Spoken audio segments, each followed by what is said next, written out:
à tout le monde. Votre attention, s'il vous plaît. Donc, bonjour à tout le monde. Merci d'avoir répondu présent à cette deuxième journée du Dakar Psycho Festival. Donc, pour aujourd'hui, ça sera une journée de formation.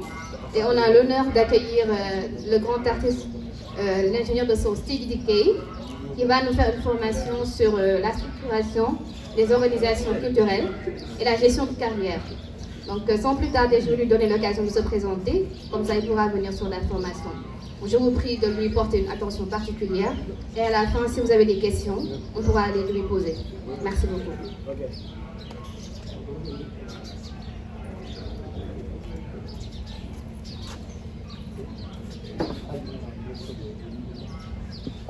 Bonjour. Comment vous allez? Ça va, tout le monde va bien. Vous n'êtes pas trop fatigué, hein? C'est le matin, sur le matin on est fatigué. Les artistes sont fatigués le matin. Un peu, hein? Ouais, moi normalement je dors jusqu'à 12 heures. Je me réveille, non. Je me couche à 4 heures. Puis je dors jusqu'à 12 heures. C'est à 13 heures que je commence la journée, quoi. Mais là, j'ai commencé un peu tôt. La vie d'artiste. C'est ça, c'est la vie d'artiste.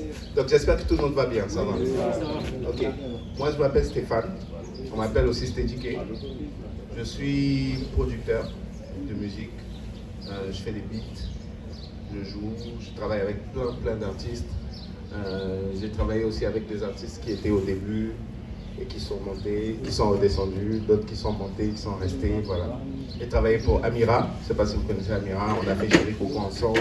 J'ai travaillé pour Jaman, on a fait Célébrer. J'ai travaillé pour Lia Guissé, on a fait Ida, c'est moi qui ai fait Ida.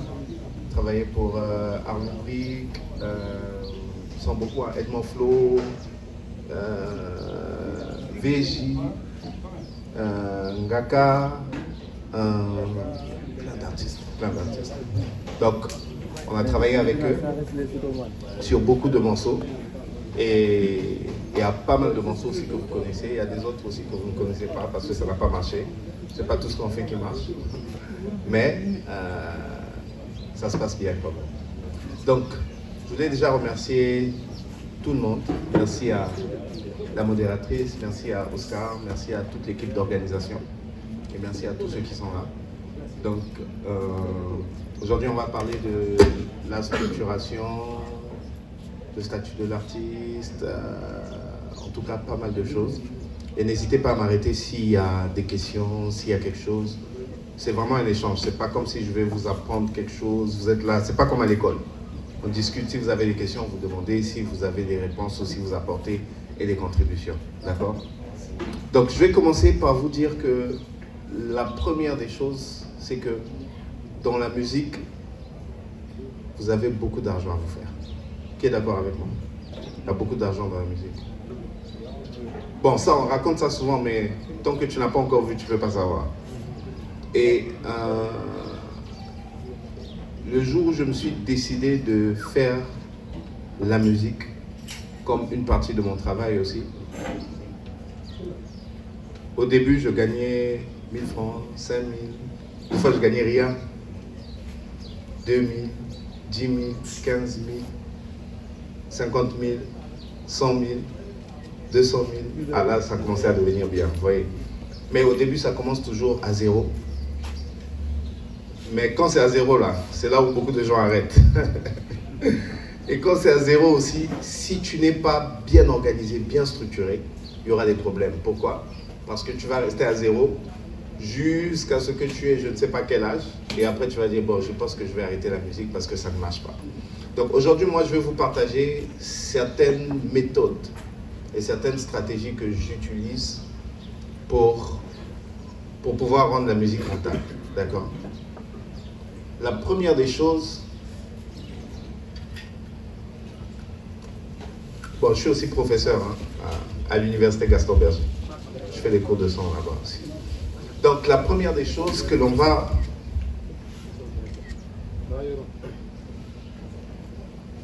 Excusez-moi, j'ai quelques notes. Voilà.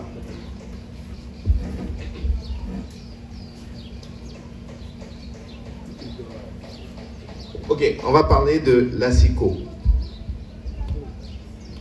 Je pense que tous ceux qui sont ici font de l'ASICO. C'est ça? Ok, donc on va parler un peu plus de l'ASICO. Aujourd'hui, ce que moi je sais de l'ASICO et ce que plusieurs personnes savent de l'ASICO, c'est que c'est une musique pour les stades. D'accord? On met l'ambiance dans les stades, on fait des feux de joie, on met beaucoup d'ambiance.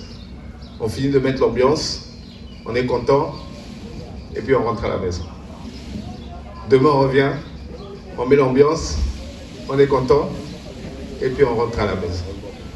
Après demain on revient, on met l'ambiance, et puis on rentre à la maison. Mais le problème c'est que on va continuer à faire ça jusqu'à quand?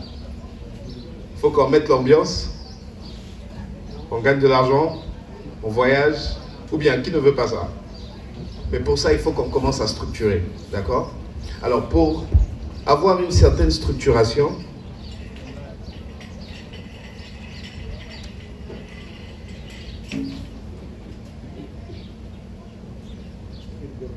je vais mettre mes notes ici, comme ça je ne vais pas oublier. Vous ne voyez pas, hein, c'est normal, c'est juste pour moi.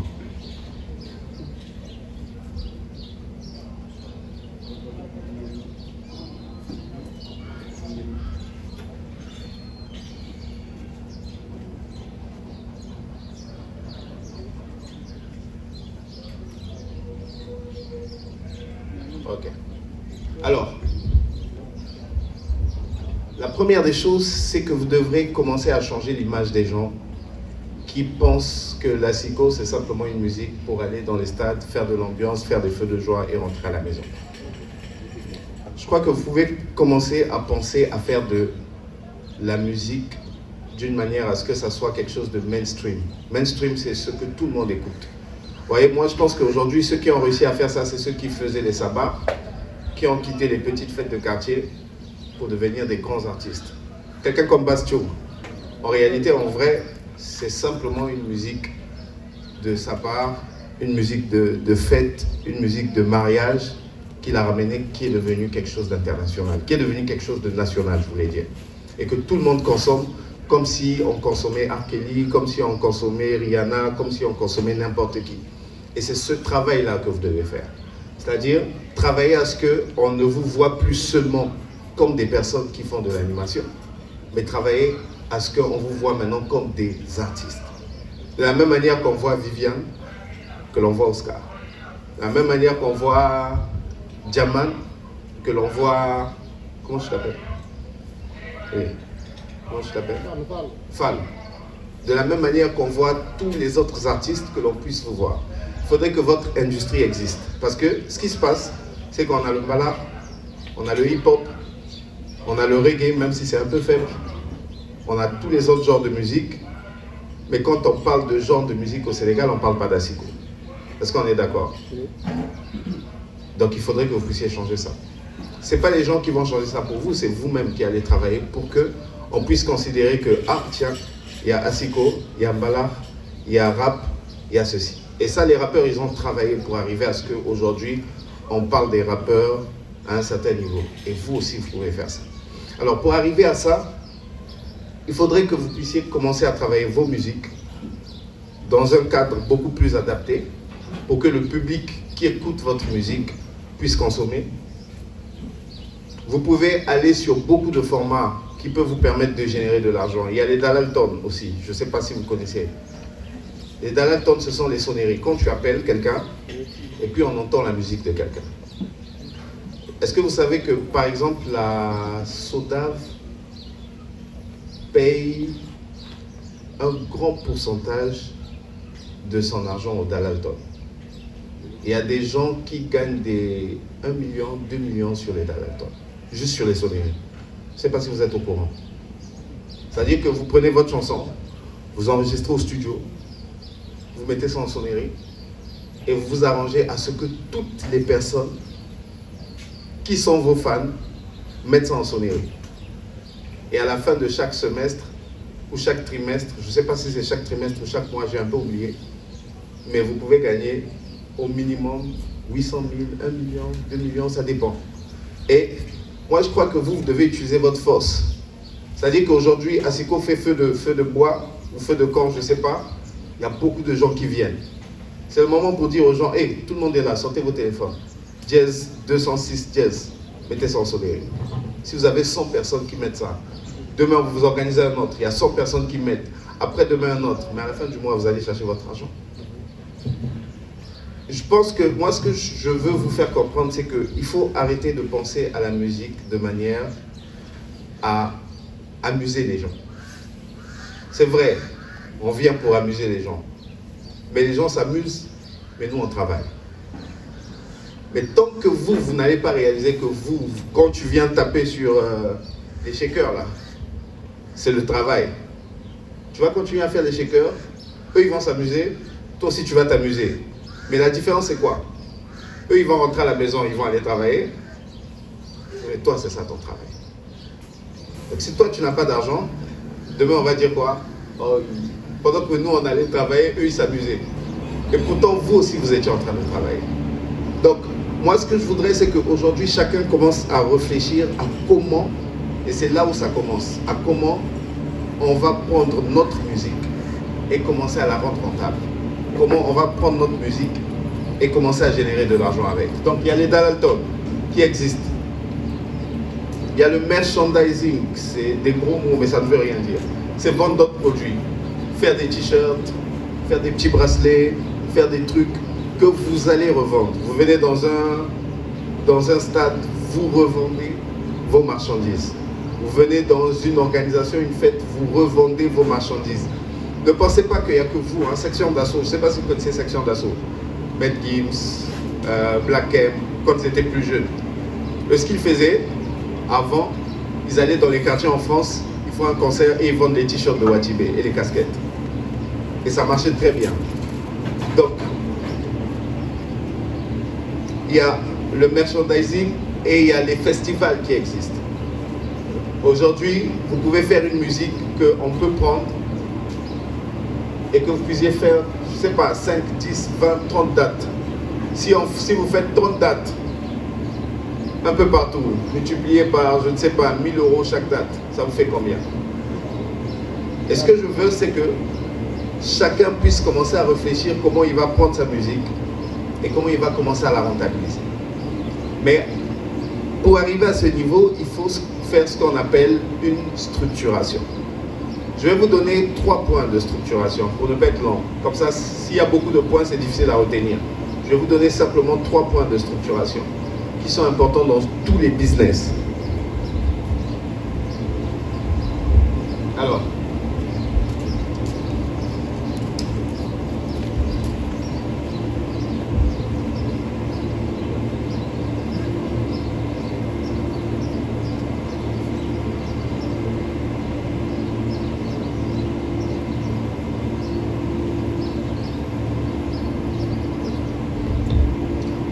les 3 points pour pouvoir structurer votre musique. Le premier point, la communication. Le deuxième point, la vente. Et le dernier point, les relations. Ça, ce sont les 3 gros points. Et dedans, il y a beaucoup de petits points. Mais on n'a pas le temps pour faire ça. Mais je vais vous expliquer ça en gros. 1. La communication. Les gens vous payent de la manière dont vous communiquez. C'est-à-dire que si on vient sur votre Instagram, ça commence là-bas. On voit Fallou, il est toujours en veste, c'est un exemple. Il a toujours une chemise, il est toujours bien habillé, il est toujours nice. Avant de t'appeler pour te dire, bon, viens nous distraire au quartier là, on va réfléchir. Je vais vous raconter l'histoire d'un grand. Il dit que quand il avait un artiste qui produisait, on voulait l'inviter dans une soirée, dans une école. Et qu'est-ce qui s'est passé?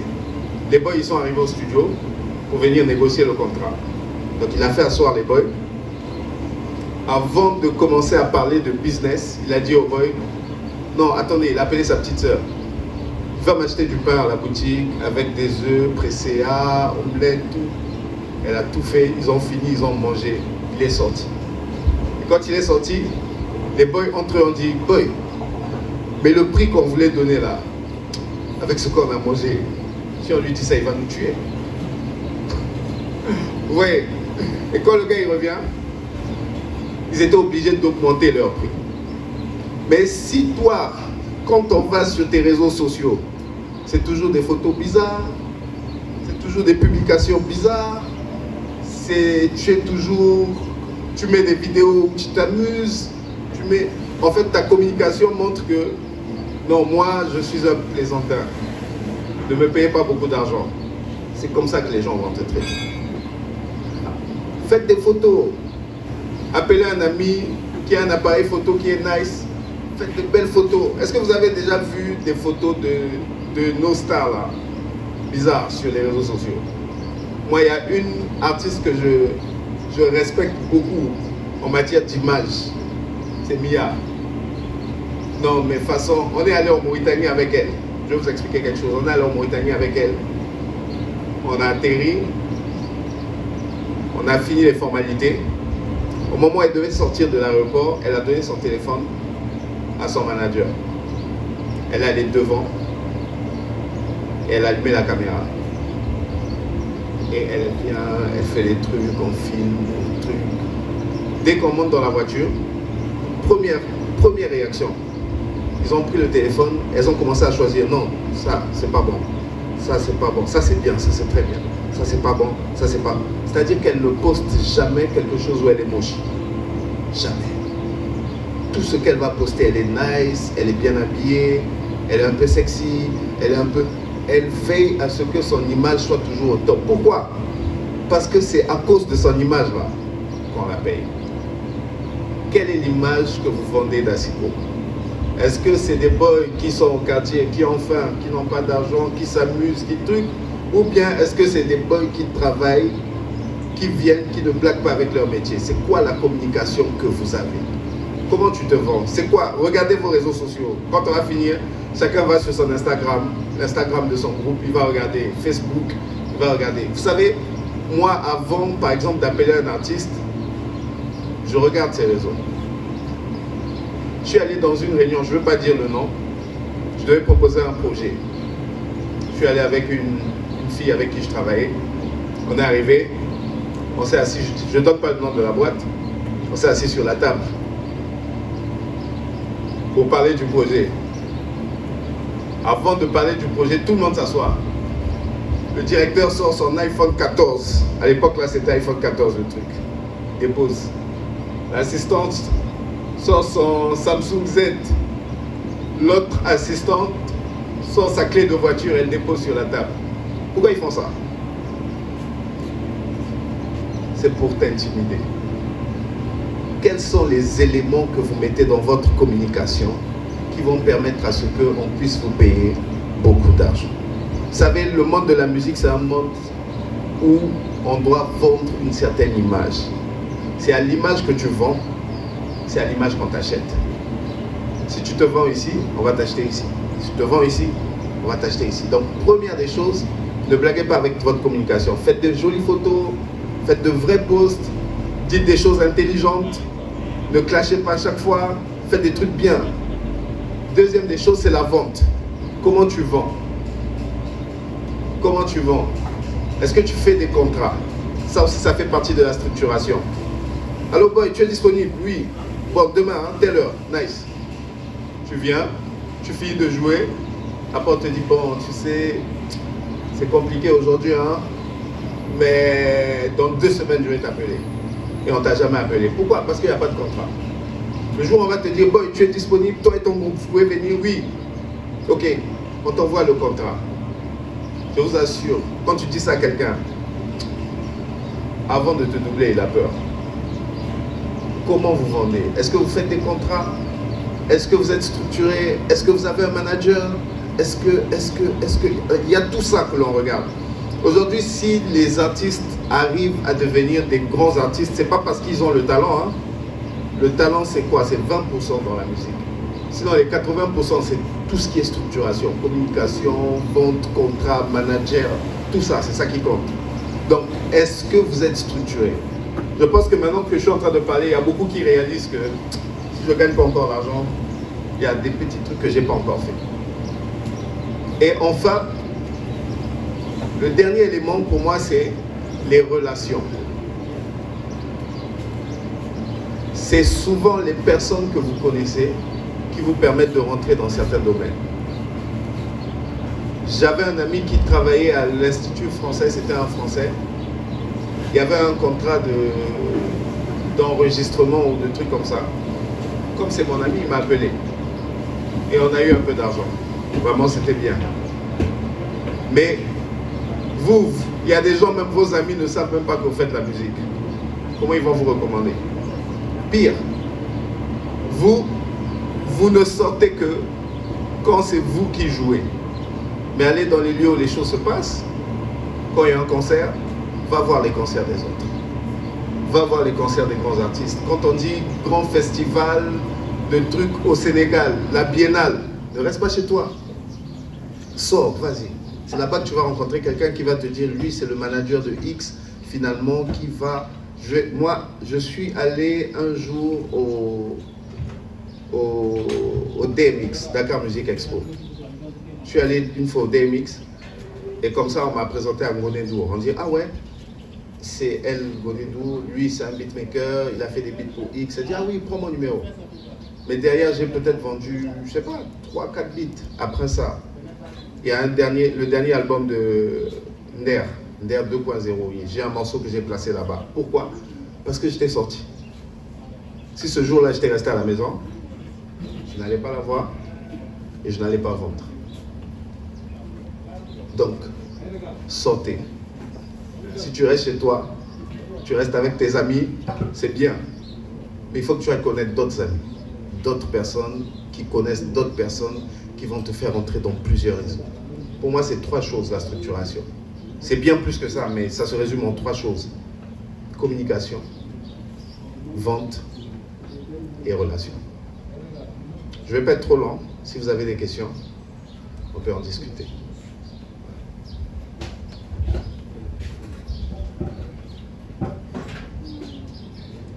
Il y a des questions? Tout le monde a compris, c'est trop facile. Il y a des questions? Oui. Bonjour.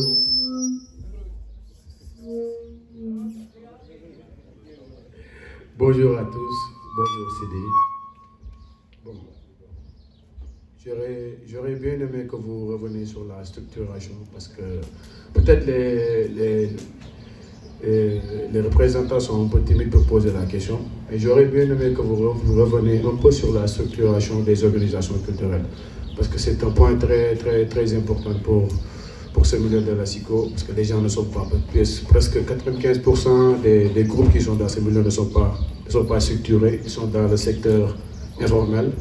Du coup, vous pouvez revenir sur ça pour aider les gens à savoir comment ils vont faire pour structurer leur groupe, comment ils vont faire pour trouver les papiers, comment ils vont faire pour se formaliser. Merci beaucoup. Et les gars, si vous avez des questions à poser aussi, n'hésitez pas. Vous pouvez vous prononcer en Wolof, comme ça, Sorno va traduire pour vous. Merci beaucoup.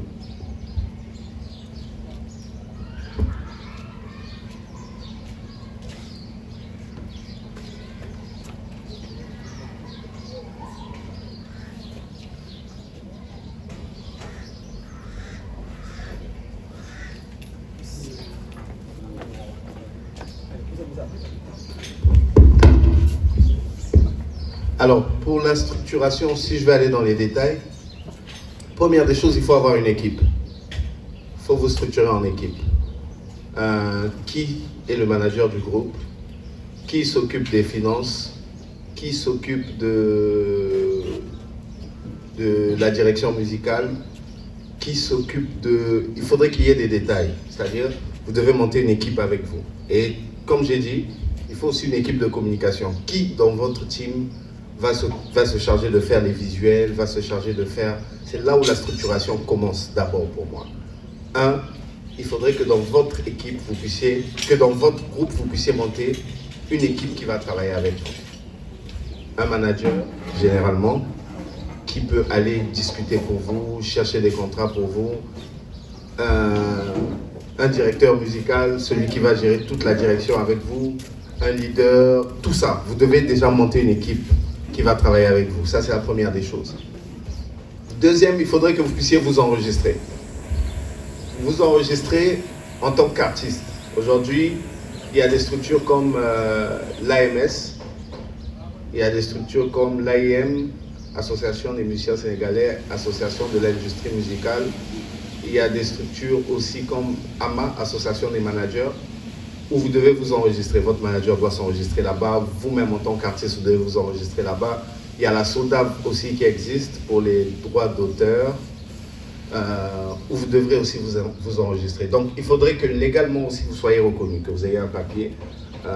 Par exemple, dans certaines ambassades, si tu déposes un visa pour voyager, on va te demander, pour voyager en tant qu'artiste, on va te demander peut-être un certificat de l'AMS pour attester que tu es artiste musicien. Donc, deuxième étape, vous devez vous enregistrer auprès des collectivités. Bon, après, je vous passe les détails d'avoir un statut, d'avoir des règlements intérieurs de groupe.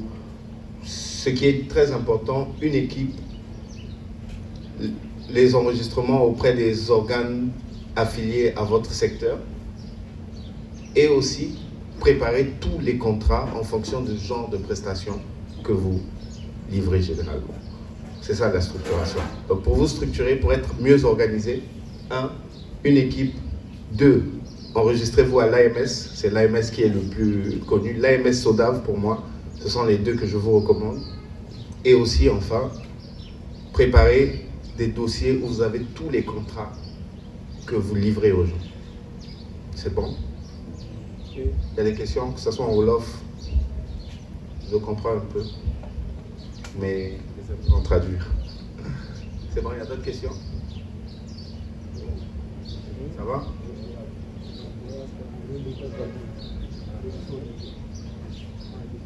Ça va?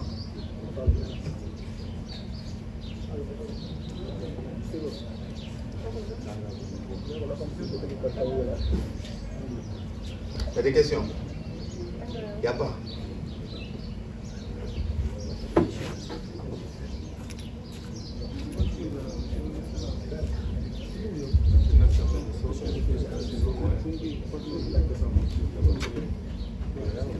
Te rapprocher un peu.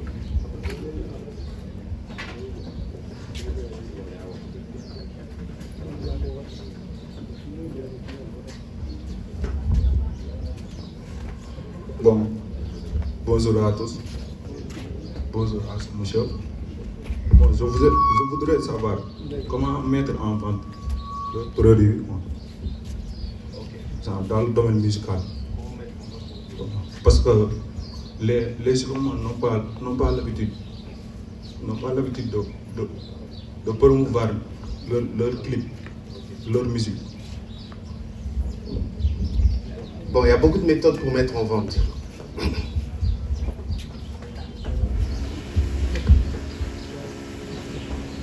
Je vais vous donner les méthodes que je connais.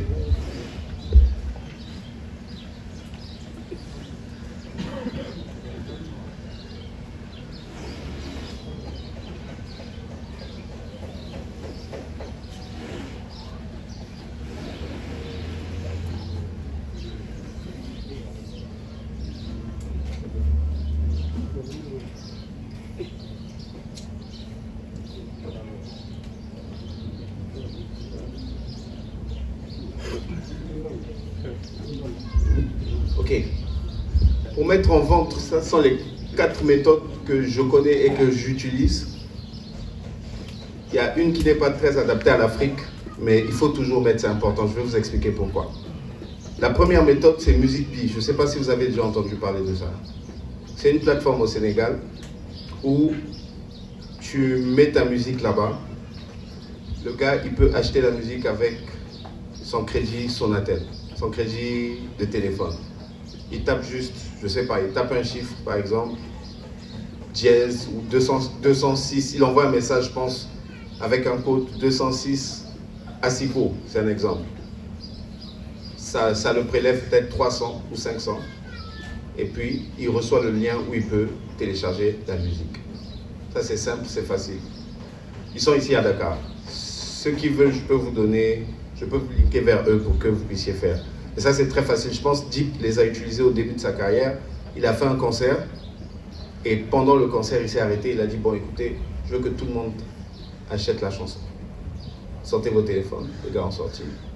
Envoyé 206, je ne sais pas quoi, ils ont envoyé. Et puis, il a fait en un coup plusieurs ventes. Donc, Music Bee, c'est possible. C'est adapté, c'est facile depuis ton crédit Internet. Deuxième méthode que je ne recommande pas parce que en Afrique ça ne marche pas beaucoup, ce sont les plateformes de streaming. C'est-à-dire Spotify, Deezer, YouTube. Ça ne marche pas beaucoup. Ça marche, mais ça ne marche pas beaucoup. Et il faut avoir beaucoup d'écoute avant de pouvoir gagner quelque chose. Il faut avoir au moins 100 000 streams avant de commencer à penser gagner 200 000. Tu vois, c'est énorme. Mais ça marche. Surtout si vous avez des fans en Europe. Ça marche beaucoup plus si vous avez des fans en Europe. Les artistes, par exemple, qui ont pu cartonner au Sénégal et que la diaspora sénégalaise d'Italie, de France, d'autres pays écoute, pour eux ça marche très bien. Ils font des streams où ils peuvent gagner 2000 €, 1000 €, c'est possible. Donc les plateformes de streaming aussi, on peut vous distribuer facilement. C'est en un clic, hein. Tu fais sortir ta chanson, on met sur les plateformes, en un clic, ça part. Si vous voulez aussi distribuer dessus, je peux vous aider aussi à faire ça, c'est très facile. Ensuite, on a ce que je vous ai dit, les Dalalton. Les Dalalton, c'est quoi? Tu sors ta chanson, tu choisis 30 secondes dedans, tu envoies à Sonatel. Et toi, tu fais la promotion pour que tout le monde autour de toi puisse télécharger ça. Et une fois que c'est possible, j'ai oublié Wido, je vais rajouter.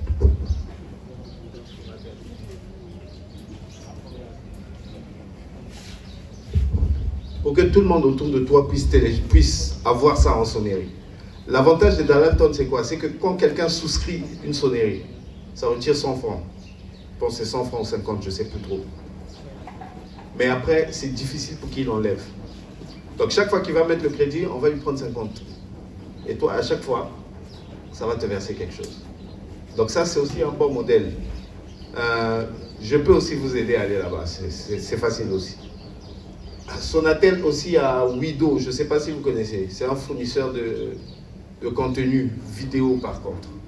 Donc ça, vous pouvez faire des concerts à Siko, filmer, enregistrer, très nice, et proposer à Wido, à chaque fois que quelqu'un va regarder ça, vous aussi vous serez payé. Ça, c'est plusieurs méthodes que vous pouvez développer. Et enfin, il y a la bonne vieille méthode, c'est sortir un CD, sortir une clé USB, et puis vendre. Ça, c'est très rapide. Si je sors 10 clés USB, j'ai 10 personnes qui achètent ça, à 1000 francs, j'ai déjà 10 000. Directement. À 2000, j'ai 20 000. Si j'ai 100 personnes, ainsi de suite. Donc voilà les 1, 2, 3, 4, 5 méthodes que moi je vous propose. Il peut en avoir d'autres, mais c'est les méthodes que je connais, que j'ai essayé et que j'ai déjà gagné de l'argent avec. D'autres questions?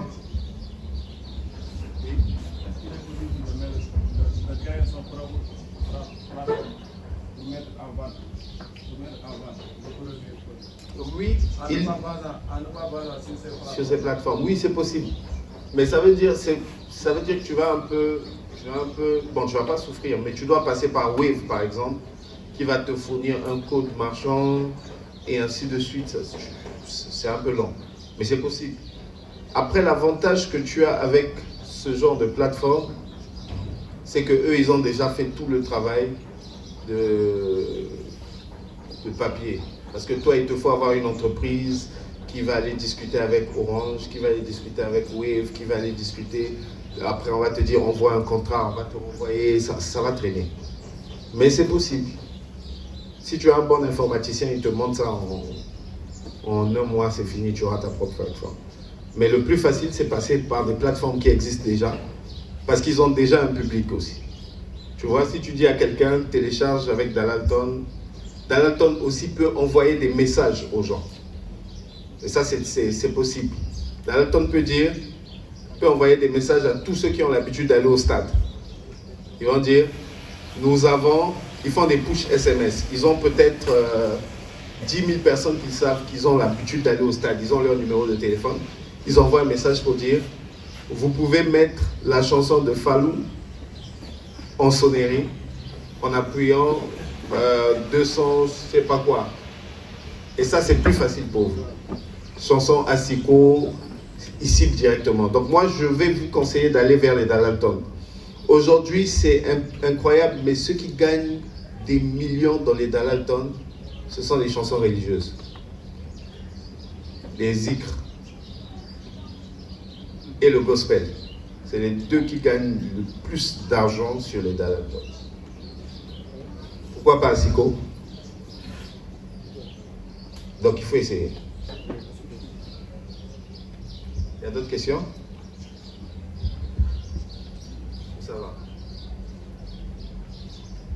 C'est bon. Okay. S'il n'y a plus de questions, je pense que on va s'arrêter là.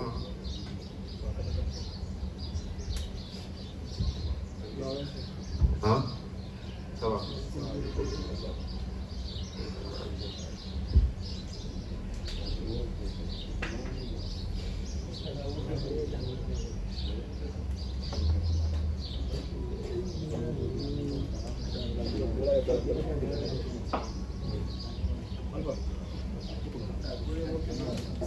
Oui.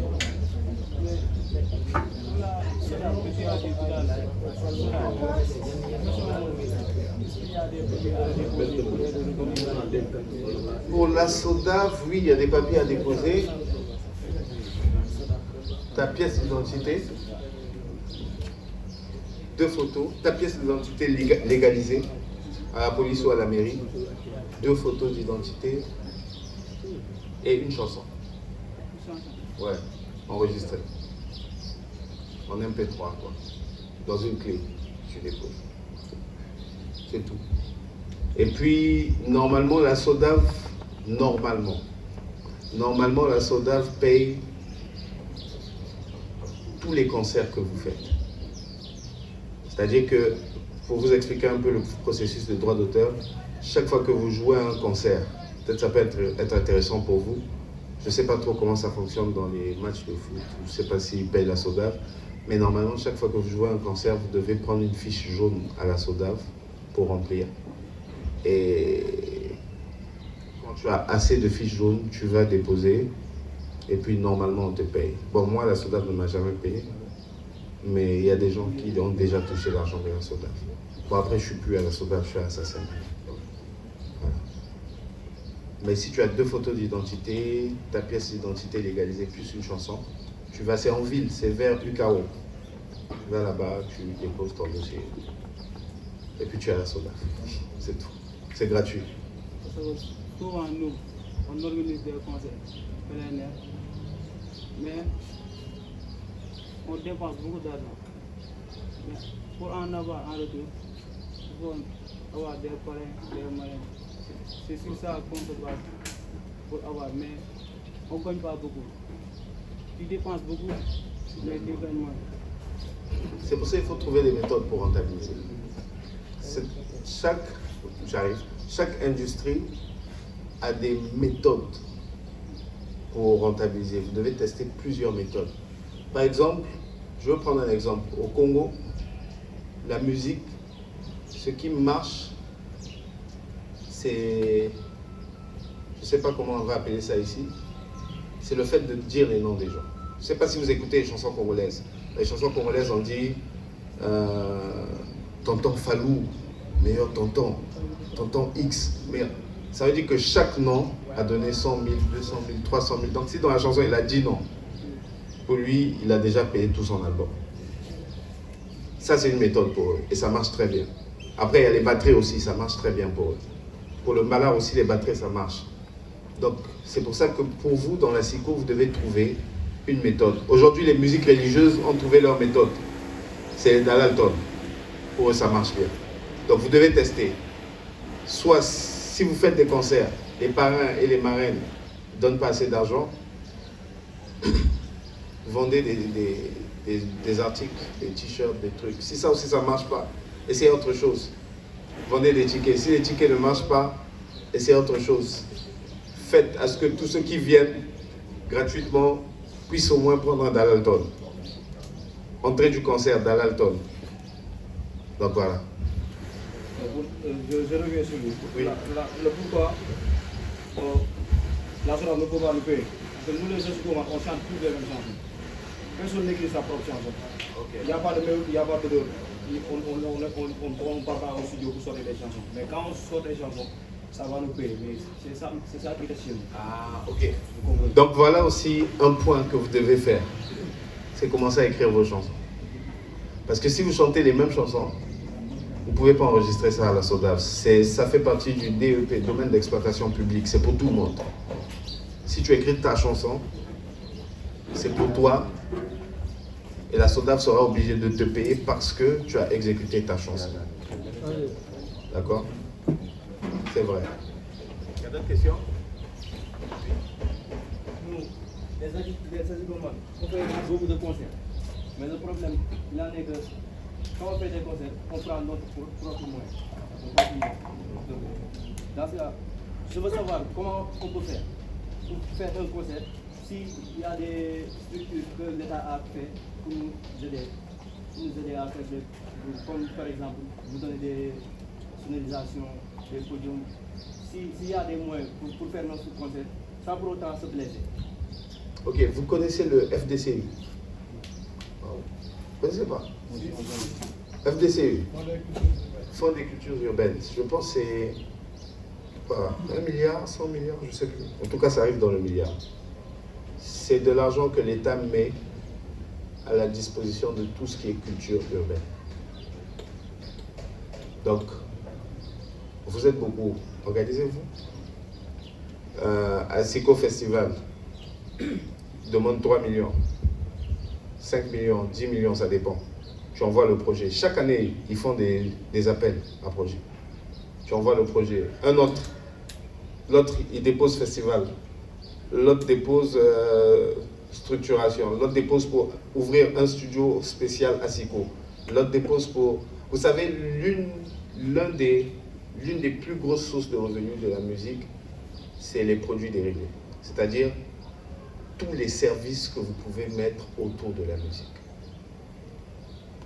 Si l'événement, le concert ne vous paye pas, ouvrez un studio où les rappeurs vont venir répéter et payer, où les rappeurs vont venir enregistrer et payer. Prise de voix, c'est 10 000.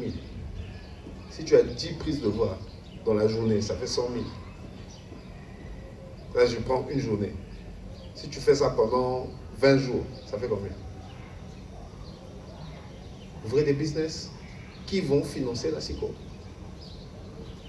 Les Américains, ce qu'ils ont fait avec le rap, hein, ils ont ouvert des business, mais c'était la drogue. Il ne faut pas faire ça. C'est juste un modèle. C'est-à-dire, comment ça se passe?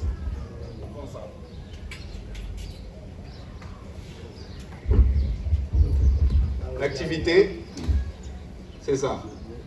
Les concerts. Mais on sait que les concerts ne payent pas.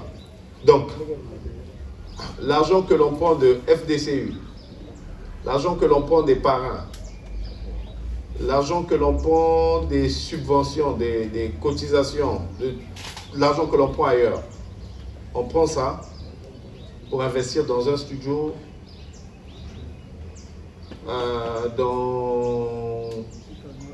dans un festival, dans une entreprise, dans un album. Si FDCU vous donne, je dis n'importe quoi, 5 millions pour organiser Siko Festival. D'ailleurs, il faut déposer pour l'année prochaine. Moi, j'ai des amis qui ont eu, hein, donc c'est possible que vous puissiez avoir. Comment faire? Et surtout que, pardon? Comment faire? Comment faire? C'est très simple. Quand ils vont ouvrir, mais là, ils ont déjà fermé. L'année prochaine, ils vont ouvrir l'année prochaine. Je vais envoyer le lien à Oscar. Mais c'est très ouvert. Après, je vais vous expliquer comment on fait pour monter les grandes lignes générales pour monter le projet. Et vous déposez. Et vous attendez. Et vous priez. Voilà, donc si on vous donne l'argent, dans les frais d'un projet, il y a les frais d'organisation, par exemple, d'organisateur. Je dis n'importe quoi, si le projet coûte 100 000, c'est un exemple. Dans les 100 000, il y a 50 000 pour la sono du concert, et les 50 000, c'est pour les organisateurs qui vont courir ici. Mais les frais d'organisation, vous n'êtes pas obligé d'utiliser ça. Vous prenez ça, vous achetez 2 scooters. C'est pour financer votre musique. Le problème, c'est que aujourd'hui, les artistes musiciens, ils ne réfléchissent pas en business. Ils ne réfléchissent pas en... C'est un travail qui doit générer. On réfléchit plus à... On va divertir le public. On vient, on fait la musique, on divertit, tout le monde est content, on rentre. Non. Mais si on a eu l'argent pour que le parrain nous finance, on peut ouvrir un studio. Aujourd'hui, le studio nous coûte plus cher. Hein. Un micro de 100 000, un ordinateur de 100 000, une carte son de 50 000, 2 petites enceintes de 100 000. Banalement, je suis à un budget de 400 000. Je cherche des clients qui vont venir enregistrer prise de voix 5 000, 5 000, 5 000, 5 000. Chaque jour, si j'ai 2 prises de voix, à 10 000, ça me fait 20 000. Multiplié par 30 jours dans le mois, ça fait combien? Mais il y a l'argent dans la musique. Hein. Non, mais ce que je vous dis, c'est la vérité. Je dis quelque chose que je pratique, pas que j'invente ou que je truc. C'est vraiment la vérité. Et quand il y a l'argent qui rentre, tu le dérives, tu le réinvestis ailleurs. Vous achetez scooter, demain vous achetez Yango de Asico. Bon, après souvent quand il y a l'argent, les gens ils se divisent. Mais vous restez unis. Donc, on a déjà le FDCU. Moi, je vous conseille le FDCU. Et il y a beaucoup d'appels à projets au Sénégal. Je pense qu'il y a ENIC, je ne sais pas si vous connaissez, c'est les instituts de l'Union européenne qui proposent aussi des subventions pour les projets. Il y a beaucoup de subventions, mais tellement de subventions au Sénégal. Mais le problème, c'est quoi? C'est que l'ASICO, tout ce qu'on veut faire, c'est prendre nos percussions, aller divertir les gars et rentrer à la maison. Et du coup, mais maintenant, pour déposer les subventions, vous devez être structuré. Vous devez être structuré. Vous devez ouvrir une petite entreprise. Et c'est pas cher, c'est quoi? C'est 15 000 ou 20 000 à la PIX. 2 photos, un timbre, un truc, c'est vraiment rien. Vous devez ouvrir une entreprise, vous devez avoir des contrats, vous devez être structuré. Vous devez avoir des projets écrits. Par exemple, votre festival là, il faut l'écrire. Il faut l'écrire, il faut le documenter, il faut ouvrir des réseaux sociaux. Parce que quand tu vas déposer, tu vas dire, l'année dernière, on a fait on a eu tant d'ateliers, on a eu ceci, je vais t'envoyer des rapports de festival, comme ça tu verras. On a eu tant d'ateliers, on a eu ça, on a eu ça. Cette année, on veut faire plus grand, ça va nous coûter 5 millions. C'est parti. Si le projet est structuré, c'est bien écrit, on va vous donner l'argent. Et il y en a plein, il y a plein de subventions sur l'audiovisuel, sur plein de subventions comme ça. Donc, allez chercher l'argent. Et une fois qu'on a l'argent, on l'utilise bien et on l'investit. Il y a des questions encore? À propos de cela, oui. Les leaders vocaux doivent partir eux-mêmes ou bien le collectif du groupe? Bon, ça c'est un grand problème que tu as soulevé.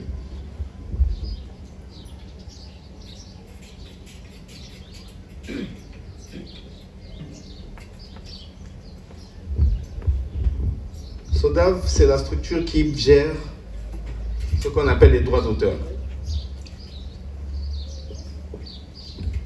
Or, les droits d'auteur, c'est ce qui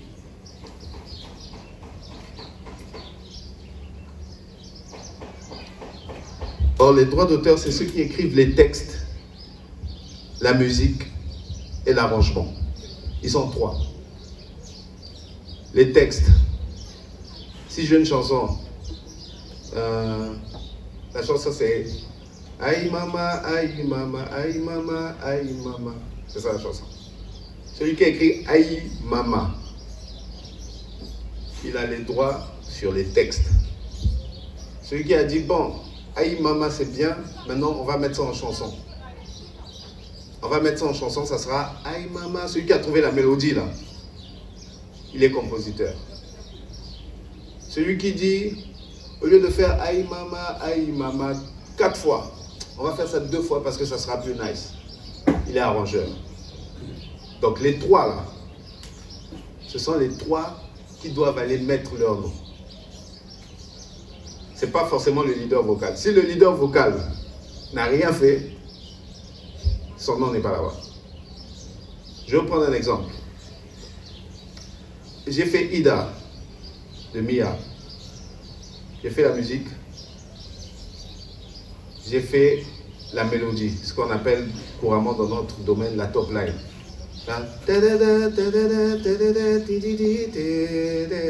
C'est comme ça que j'ai fait ça.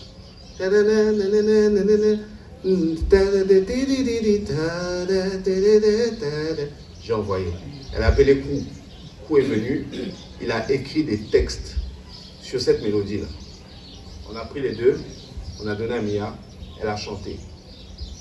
Son nom n'est pas l'assassin, parce qu'elle n'a fait que chanter.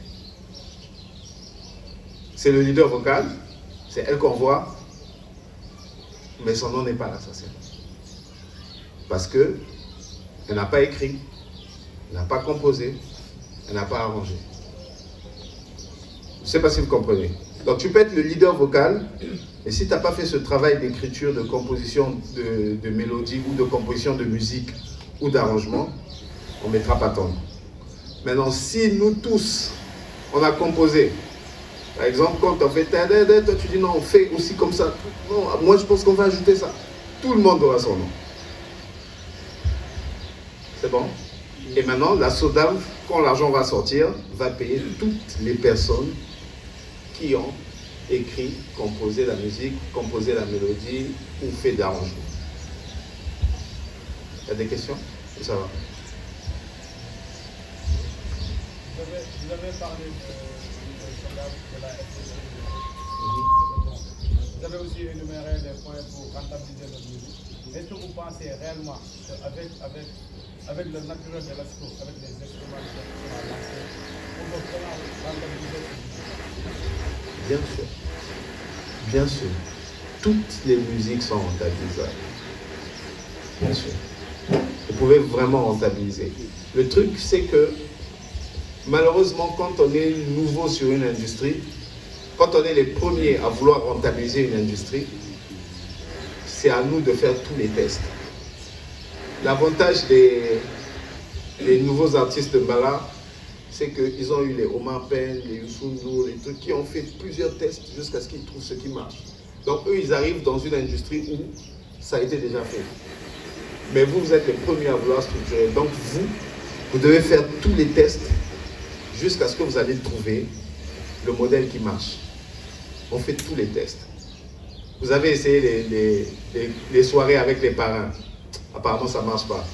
Cherchez un autre modèle. Essayez de vendre, d'aller en studio, enregistrer un album. Et puis quand vous organisez une soirée, quand tout le monde vient ici, il y a 200 personnes, essayez de vendre ça aux 200 personnes. Si ça ne marche pas, essayez de faire Dalalton. Si ça ne marche pas, je vous assure que vous allez faire un jour un truc. Ça va marcher. Mais quand on est les premiers à vouloir tester un modèle, on va tester. Aujourd'hui, nous, on allume l'ampoule comme ça, tac, ça marche, ça s'allume, on est content. Mais les premiers gars qui ont testé, ils ont fait des erreurs, ils ont allumé, ça explose, jusqu'à ce qu'ils trouvent. Donc vous devez faire des tests. Mais toutes les musiques sont rentables. Toutes les musiques sont rentables. Et je vais vous donner une clé. Les musiques qui sont rentables, c'est les musiques qui peuvent drainer du monde. Si vous pouvez attirer du monde, ça veut dire que vous êtes rentable. Parce que c'est les gens qui payent. Si vous avez les gens, vous avez l'argent. Maintenant, il faut trouver la méthode pour faire sortir l'argent dans la poche des gens. Vous, au moins, vous êtes bien. Il y a des musiques qui n'attirent personne. Il y a des musiques qui n'attirent personne. En tout cas, pas beaucoup de gens. Comme, je sais pas, comme le jazz. C'est pas des musiques où ils peuvent faire 200 personnes facilement. C'est difficile. Ils doivent attendre le grand festival de jazz de Saint-Louis pour rassembler beaucoup de gens. C'est difficile. Mais vous sortez les percussions, vous commencez à jouer, les gens viennent. Maintenant, les gens, ils doivent sortir l'argent. Comment? Est-ce qu'on va les faire payer des tickets? Non. Est-ce qu'ils vont payer vos t-shirts? Est-ce qu'ils vont payer des Dalton? Est-ce qu'ils vont payer votre musique sur Music Bee? Est-ce que, testez tout. Mais forcément, un truc ou deux trucs vont marcher. Et autre chose, vous pouvez vendre votre image. C'est-à-dire, aujourd'hui, vous êtes capable d'aller voir Orange pour dire à Orange, écoutez, nous, chaque fois, on a un programme de... Vous savez, il y a un de nos profs en music business qui nous a dit, le problème de l'Africain, c'est que ce n'est pas planifié.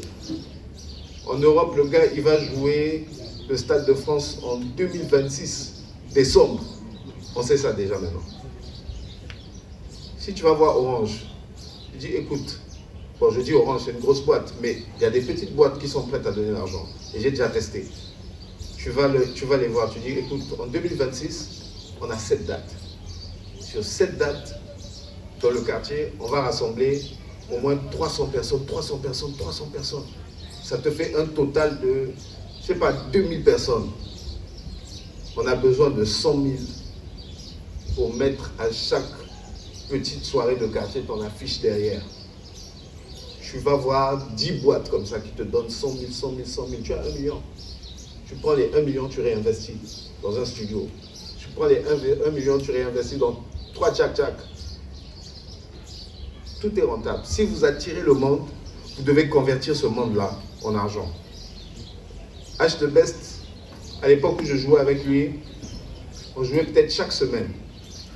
C'est des concerts de 200 personnes. Hein? Ils ne sont pas beaucoup, 200 personnes. Mais chaque personne paye 15 000. Ça fait combien? C'est beaucoup d'argent. Il n'a pas besoin de 1 million de personnes dans son concert. Il a besoin juste de 200 personnes qui payent 10 000. Ça fait combien? Donc si vous attirez le monde, c'est rentable. Moi, je pense que vous avez une musique très rentable. Mais il faut que vous-même, vous puissiez considérer ça comme rentable. Sinon, on va rester là, on va s'amuser. On va s'amuser. Il y a des questions? D'autres questions? Oui? Vu que la musique populaire, forcément il y a des services qui s'intéressent. Pourquoi pas inclure des sponsors dedans? Tu vois, toi tu commences à trouver des solutions. C'est ça? Vous savez, le principe des sponsors, c'est quoi? Si tu emmènes du monde, il va venir. C'est tout, c'est ça le problème. Si tu vas dire à un sponsor, je vais emmener des gens, il va venir. Vous êtes une musique populaire. Moi, je vous blaguez avec de l'argent. Vous êtes une musique populaire. Mais vous pouvez emmener beaucoup de sponsors. Moi, j'ai vu des affiches d'événements où il y a même 50 sponsors, chacun un petit logo. Même si chacun donne 50 000. Vous savez, le problème souvent, c'est qu'on veut aller chercher Orange, Yas, truc. Non, eux, ils vont s'intéresser à VJ, parce que VJ fait un grand concert, il y a 5000 personnes. Ça sera difficile qu'ils soient avec vous. Mais il y a des petites entreprises qui existent, qui sont prêtes à vous donner l'argent. Mais vous savez ce qu'ils vont faire? Quand vous allez venir déposer un dossier, ils vont aller d'abord sur Facebook. Ils vont taper, je dis n'importe quoi, si le nom du groupe c'est Big Band Asiko. Ils vont taper Big Band Asiko. Ils vont sur Facebook, ils voient que votre dernière publication date de 2023. On va dire non, ces gens-là, on ne peut pas leur donner de l'argent. On revient à ça, la communication. Mais s'ils voient que c'est cohérent, depuis vous postez, et c'est des vraies photos, des bonnes séances photos, des trucs jolis, ils vont se dire, ah, je crois que les gars, ils sont sérieux, hein. On peut mettre 200 000 là-bas. Et vous faites 200 000 multiplié par 30 entreprises, ça va marcher forcément. Le problème, c'est qu'on doit se mettre au travail. Commencer un travail de structuration, commencer un travail d'entreprise, avoir un INEA, avoir des contrats, avoir une communication cohérente. Après, on fait des dossiers et on va chercher l'argent. Si les concerts ne marchent pas, allons chercher les subventions. Si les subventions ne marchent pas, comme il a dit, allons chercher les sponsors. Si les sponsors ne marchent pas, allons chercher les Dalalton. Si les Dalalton ne marchent pas, allons... Forcément, vous allez trouver. Mais tant qu'il y a des gens, il y a de l'argent. C'est s'il n'y a pas des gens, donc là, il n'y a pas d'argent. Mais si vous avez des gens, vous avez de l'argent. Comment gestionner sa carrière? Hein? Comment gestionner sa carrière? Comment Gestionner sa carrière. Comment gestionner sa carrière? Alors, il y a une question que j'aime souvent poser aux artistes quand ils viennent. Je dis, quels sont tes objectifs? Première étape. Il va dire, je veux faire ça, je veux faire ça, je veux faire ça. Mais il y a une question où les artistes ne répondent jamais. Quels sont tes objectifs financiers? C'est-à-dire, ce mois, si tu veux attendre combien? Personne ne va répondre. Mais c'est grave. Vous savez pourquoi? Parce qu'en réalité, comme je dis, artiste, c'est une entreprise. La carrière, c'est une entreprise. Jamais tu vas aller à Kiren, tu vas demander au directeur commercial, ce mois-ci, vous voulez vendre combien de précéa pour gagner combien d'argent? Il va te répondre. Mais si tu demandes à un artiste, ce mois-ci, tu veux gagner combien? Il ne peut pas dire. Ça veut dire qu'on a un problème. Donc le premier problème de la gestion de carrière, ce sont les objectifs. Ce mois-ci, tu dois réaliser quoi? Tu dois faire quoi? Tu dois atteindre combien? Tu dois arriver à quel niveau? Une fois que tu as fixé les objectifs, c'est qui va t'aider à faire ça? Ça, je vous montre la gestion de carrière le plus simplement possible. J'ai 3 objectifs, je dis n'importe quoi. Premier objectif, 100 vues sur YouTube.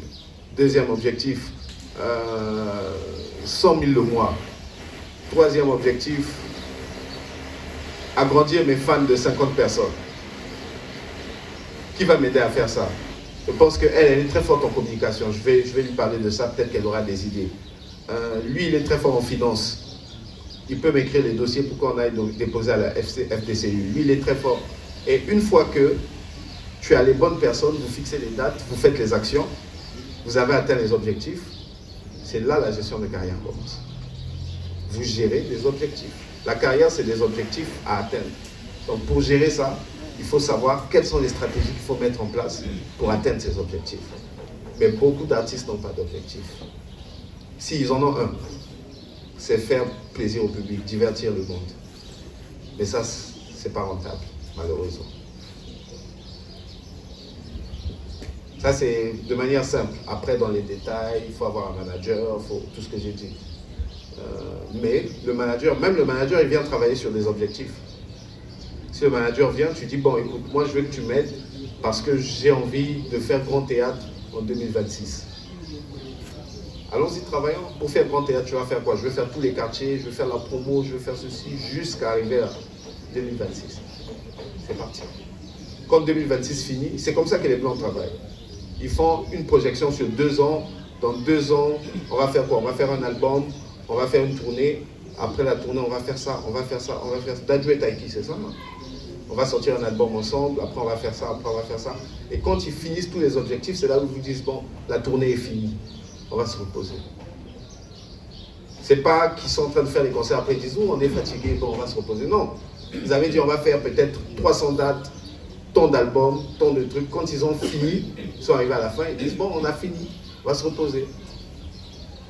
Il reste calme 1 an, après il revient, il dit, bon, allez, nouvel album.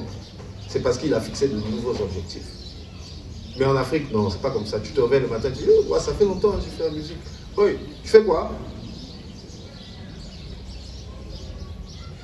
Question? Il y a d'autres questions? Où ça va? Oui, j'ai une question. On prend d'abord et puis on vient. Pouvez-vous nous proposer Pardon? Pouvez-vous nous proposer des petites entreprises? Ok. Bon, ça sera difficile que je te propose des petites entreprises. Mais prenez les entreprises qui correspondent à votre musique. Je vais prendre un exemple simple. si je fais ASICO, le stade n'est pas loin. D'accord? Quelles sont les entreprises qui investissent dans les championnats de quartier, les ASC, les trucs de terrain, de stade, de trucs comme ça? Tu regardes les affiches.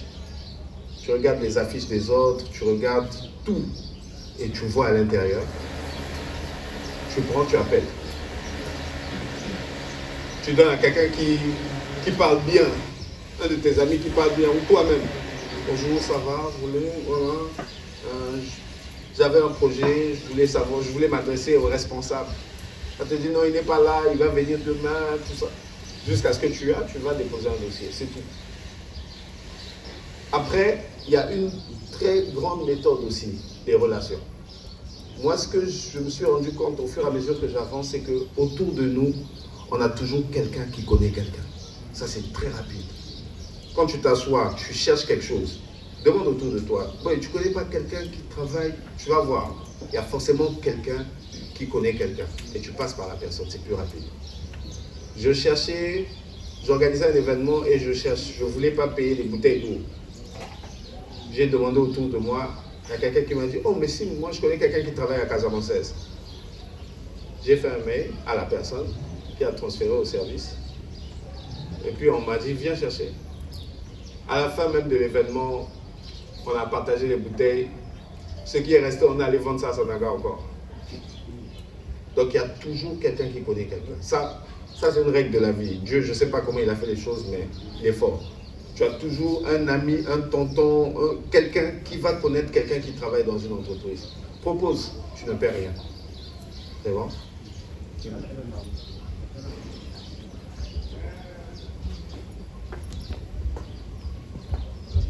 Moi, j'avais juste une question, peut-être qui sort un peu du cadre de l'ASICO, mais qui a trait à la formalisation. Parce que je vois sur YouTube beaucoup, en tout cas, de créateurs de contenu qui font des sujets pertinents sur les épisodes de podcast, des voice-off. Mais tu vois une personne comme moi qui reprend de petits extraits de ces épisodes, qui a peut-être une très grande communauté, qui repose ça sur son compte. Et à la fin, c'est elle qui en récolte les fruits. Donc, j'aimerais savoir si, pour ces genres de personnes, s'il y a une possibilité peut-être d'aller à la SODAV pour formaliser, ou si peut-être la SODAV prend en compte ces genres de personnes, ou si c'est uniquement réservé aux artistes. Bon, normalement la SODAV pourrait prendre ça en compte, mais je pense qu'ils ne sont pas assez outillés pour gérer tout ce qui est numérique, je pense. Je ne suis pas sûr, je pense. Mais ce que je sais à ce sujet, c'est que ça, tu n'as même pas besoin de la SODAV. YouTube peut gérer ça. Tu dis à YouTube, Oscar a pris ma photo, il a mis dans mon clip, je ne suis pas d'accord. On va retirer. YouTube même va te poser deux questions. Tu veux que je retire ou tu veux que l'argent que je devais payer à Oscar, je te donne ça? Moi, ça m'est déjà arrivé avec deux artistes. Je gérais deux artistes et il y a des artistes qui ont pris leur morceau sans autorisation. Donc j'ai écrit poliment. Ça va, tu vas bien? Ah, vraiment, cette chanson appartient à notre catalogue et ce que vous faites, c'est pas... Ils n'ont pas été cool. J'ai dit ok. J'ai géré ça avec YouTube, droit d'auteur. Ce contenu appartient à mon artiste. Ils m'ont demandé 2 ou 3 preuves, j'ai prouvé. On a retiré. Bon, ils n'ont pas retiré, ils ont bloqué, mais c'est sur ma page. Le jour où je veux, je débloque. Mais je ne veux pas. Donc je ne vais jamais débloquer. Donc ça, tu n'as même pas besoin de la SODAV. Avec les plateformes, ils ont mis des éléments de droit d'auteur pour éviter ce genre d'histoire. Donc soit tu dis à YouTube, écoute, si elle a fait 1 million de vues, l'argent des 1 million de vues là, donne-moi ça. Ça n'a qu'à continuer, mais donne-moi l'argent. C'est pour ça aujourd'hui, vous voyez, les gens peuvent prendre une chanson de Maître Gims, ils font montage photo, ils prennent une chanson de trucs, l'argent repart chez lui. Il ne se fatigue même pas, il n'a pas besoin de te poursuivre. Maintenant, c'est si tu fais un peu plus d'argent que lui, là, il va te poursuivre. Mais avant de faire plus d'argent que Maître Gims, franchement, il doit être fort. Hein? D'autres questions? Ça va? Oui. Il y a aussi des sujets à faire à propos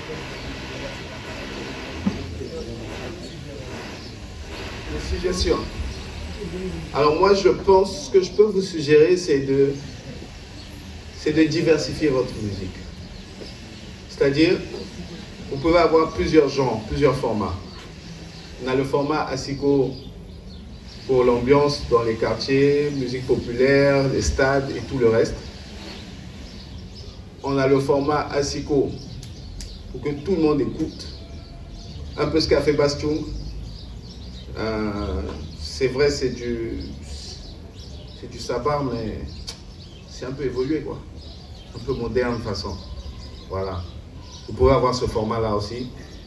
Et ça, je vous recommande de travailler avec des beatmakers qui font des morceaux qui marchent, tu vois.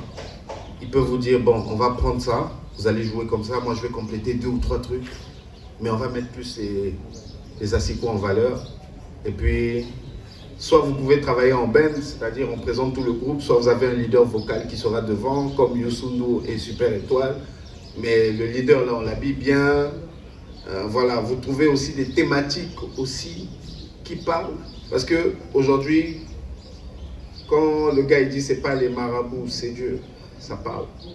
Je m'en fous, je sais pas quoi, ça marche. C'est ce que les gens aiment. Donc vous trouvez aussi des thèmes que les gens aiment, vous chantez ça. Donc on a la musique asiko populaire, on a la musique asiko mainstream pour tout le monde, mais on peut aller plus loin même. On peut avoir une musique asiko qui va dans les festivals. Je ne sais pas si vous connaissez LH Diouf. C'est de l'asiko, hein, en vrai.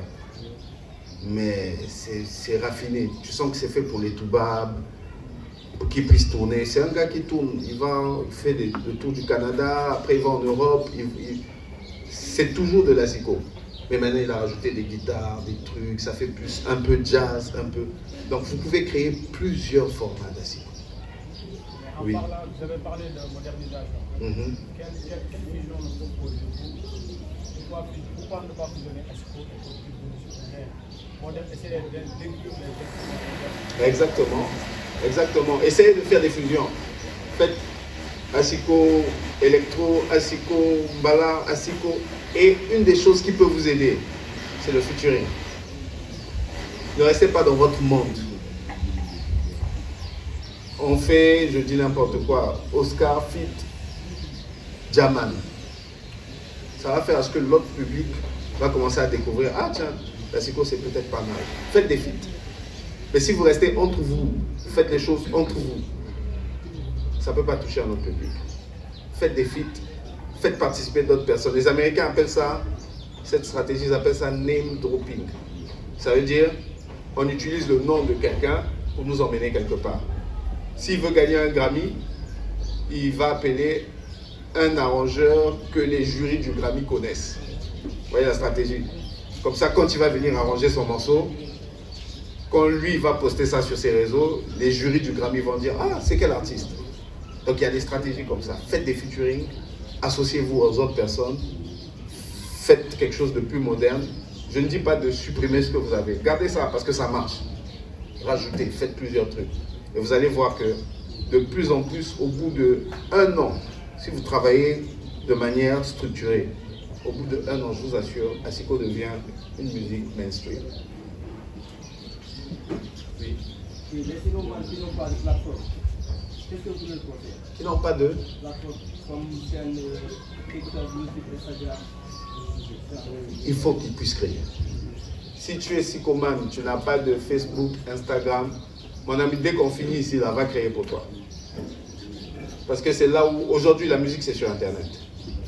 Moi, je ne sais même plus quel jour j'ai allumé ma télé pour regarder RTS ou bien TFM, je ne sais plus. Ça fait longtemps.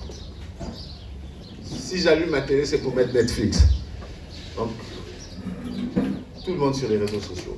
Créez des plateformes, mettez vos contenus là-bas, faites des featuring, modernisez votre musique, gardez aussi l'ancienne, mélangez. Vous allez voir, forcément, vous allez trouver un créneau qui marche. Aujourd'hui, maintenant, dans le Mala, il y a les bongoman qui sont en train de marcher. Et si même les bongoman rentrent dans une musique beaucoup plus industrielle, pourquoi vous voulez rester derrière? Les gars, réveillez-vous, il y a beaucoup d'argent. Il y a d'autres questions? Après les structurations, On a tendance à avoir des musiques dans les autres musiques. Il y a les associations, des rapports, l'association de développement,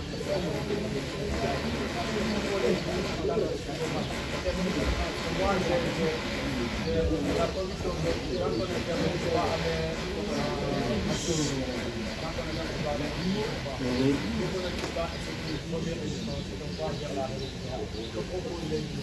qu'est-ce que vous proposez? Peut-être aller dans une association, qu'est-ce que vous proposez pour nous unir nous en tant qu'artistes psychomanes, essayer de monter en puissance? Parce qu'aujourd'hui, on a vu les rapports qui commencent à gagner en puissance. D'ailleurs, même il y a 1000 offres pour développer ça. Il y a d'autres personnes qui sont regroupées, qui sont allées en regroupement, qui sont combattus pour avoir ce statut au sein du Sénégal. D'ailleurs, le public est très important. Mais maintenant, vous, qu'est-ce que vous proposez en tant qu'artiste qui est aux gens d'aller en regroupement, qui vient de s'organiser dans les associations de droit, qui vient d'aller fréquenter les centres culturels, essayer de... Ok, très belle question. Déjà aller en regroupement, ça c'est très important. Je pense que c'est ça qui a sauvé le hip-hop ici. Ils se sont beaucoup regroupés, ils ont fait beaucoup d'associations et c'est ça qui a apporté le mouvement. Regroupez-vous, faites des mouvements et créez une industrie, créez un format, tous les éléments de l'industrie. Déjà un festival c'est très bien, mais vous pouvez aller plus loin. On peut avoir un festival. On peut avoir une radio d'Asiko, c'est pas impossible. Hein?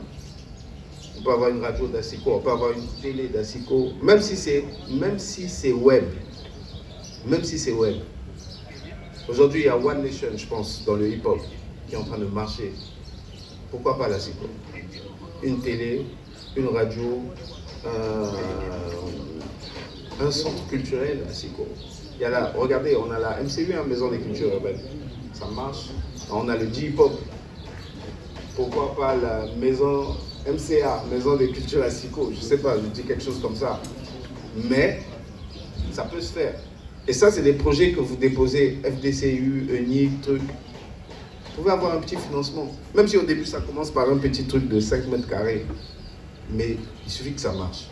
Plus vous allez créer des mouvements de rassemblement comme ça, un festival, une association, une radio, quelque chose, truc, tout ça, vous allez vous rendre compte que le mouvement va prendre de l'avancée et de l'ampleur.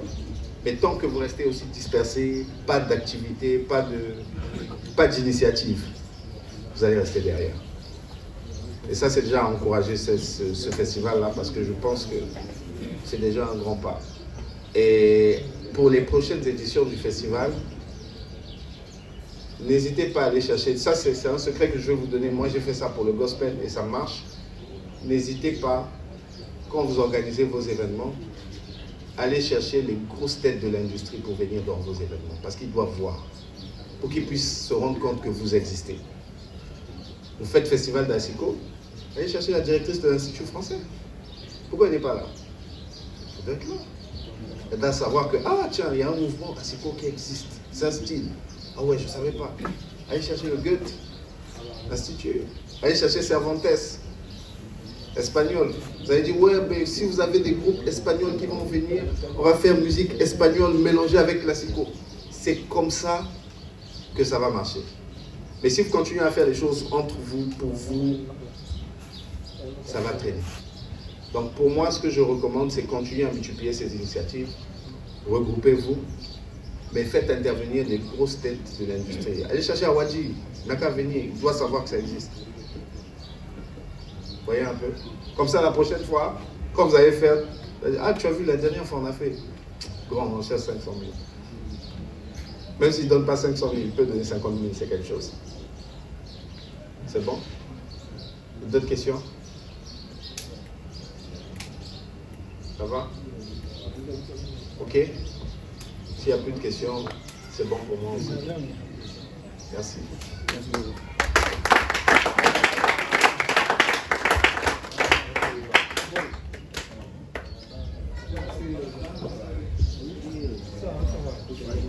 Donc, merci beaucoup, Monsieur Steady, pour cette, en tout cas, très belle masterclass. Je pense qu'il y a beaucoup d'idées qui sont sorties de par votre intervention. Et je pense qu'en tout cas, ils vont suivre vos recommandations pour essayer de formaliser au maximum la SICO. Parce que comme je l'ai dit hier, c'est un patrimoine culturel qui mérite d'être valorisé. Et il est temps quand même que cette belle musique populaire puisse prendre sa place comme il se doit. Donc on vous dit merci d'avoir assisté à cet événement. On se donne rendez-vous demain pour le show. Ça sera à partir de 21h, Inch'Allah. 20h. D'accord, à partir de 20h. Donc nous souhaitons que vous soyez tous présents pour clôturer ces 72 heures de la SICO Festival. Merci beaucoup.